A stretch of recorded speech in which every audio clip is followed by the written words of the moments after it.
I just got this giant monster made of snow attacking me. I said, let's do this live. Let's see how we do. Turn my cheats off, so this is a fair fight, because I was playing with a fast dwarf previously. So fast dwarf 0, 0. Command is finished successfully. I'm going to try to play by play this. So let's see where this guy is, and we might get wiped out. I don't know, that's what I mean by we're doing it live. So let's follow him, see what he's up to. He's right here. He just, yeah. Oop. And he can fly. He can fly. Yeah, it has wings. Yeah, okay.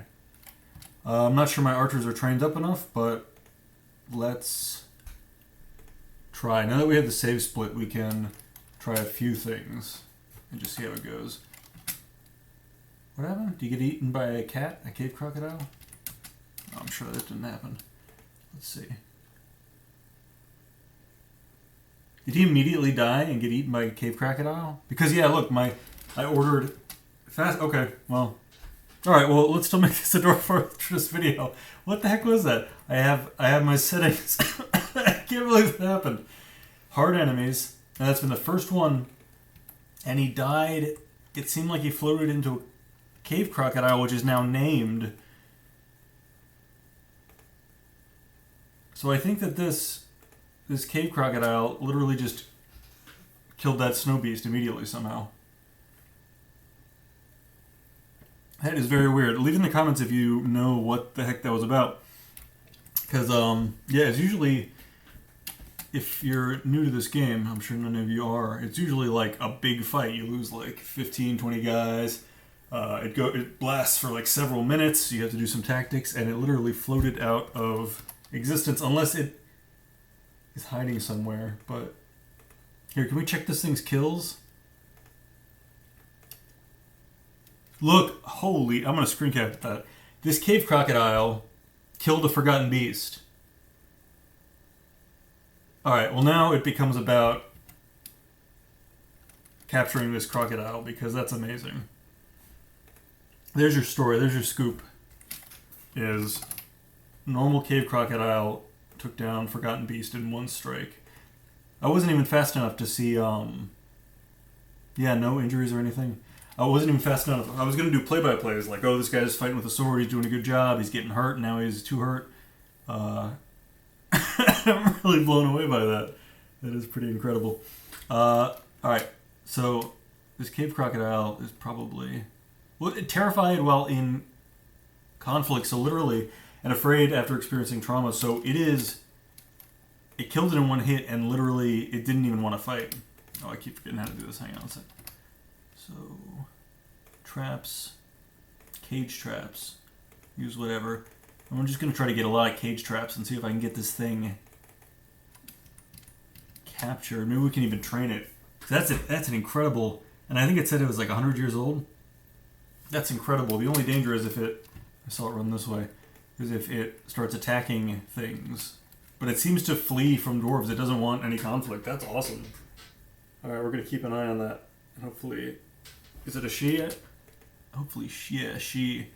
Oh, 27 years old. Named by the dwarves Lord Stirs. Rititskara. That's badass. And we're going to try to safely and humanely capture her and have her join the family. Because that's cool. And like you saw, my enemies are set to hard, so... And now my cheats are off even. My dwarves are working slowly. Actually, we can speed that up. Again, now that... I want to show you a fair fight, but we're trying not to fight this thing, so it'll actually make it less likely for there to be conflict. If the fearful crocodile just has dwarves, like, zooming past, there won't be a chance for, like, any misunderstandings. You know, if a dwarf does get attacked, it can, like, flee. But so, I'll give you a tour. So, this is actually a really good map. It's got... all colors of sand. It's got, you can see this is my waterfall drainage ditch. It's got red sand. It's got white sand, yellow sand. Plentiful plants.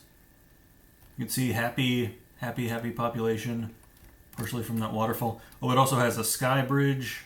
I always make, alright. So this is my F1 location. Location 1. Location 2, you got magma forges. Location 3, that's, I don't know, I'm not sure what that was. 4, likewise, just kind of random rooms on the way down to like stash stuff quickly. Also 5, I swear some of these are interesting. So these are just these tricolored sand pits and the water, natural aquifer waterfall, which is a pretty neat formation, very conducive to good dwarf health. This is the beginning of my sky bridge. As you can see, we're like several Z levels off the ground, and then the sky bridge is actually up like way up here, like pretty close to the ceiling box. And I try to do that. I try to have like different things because I play with fast dwarf. I try to do different things. Have dwarves like travel a lot because the travel doesn't take that much time. So inefficiencies in my maps are actually a good thing because it'll like force a dwarf to like go out and get some sunshine and then, you know, like practice different skills, you know, go pick, do plant gathering, smooth the stone floor. I'll have like meeting areas like taverns and stuff like way down in the basement because there is not that much of a time sink to actually walk and haul things. It's a good way to get every dwarf familiar with all kinds of things. Oh yeah, I forgot to save after that happened. Preserve at all costs. Cool. Alright, now we got a map.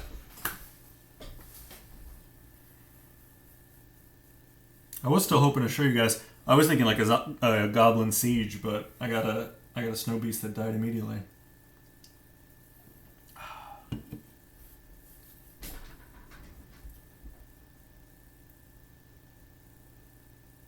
Alright, well if you made it this far in the video, appreciate any likes, subscribes, comments. All help more people learn about Dwarf Fortress, which is becoming increasingly niche again.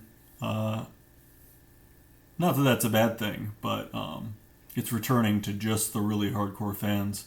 But it's cool to teach and talk about and discuss, and this is a good, I've always found this is a good forum to learn things about Dwarf Fortress. So, yeah. Leave me a comment if you have any thoughts. I will say one more thing I want to say before I sign off is like if you're looking at if the video's synced up, the natural algorithm, it's not really an algorithm, but when you tell the dwarves to just get the closest material and build floors, it will be like a geographical sample of like the different kinds of stones that are in that area, and it'll make like interesting patterns like that. I kind of like that natural look, as you can tell. And I mean, that's another cope for being disorganized. But all right, I'll catch everybody in the next one. I will let you know what happens with this crocodile.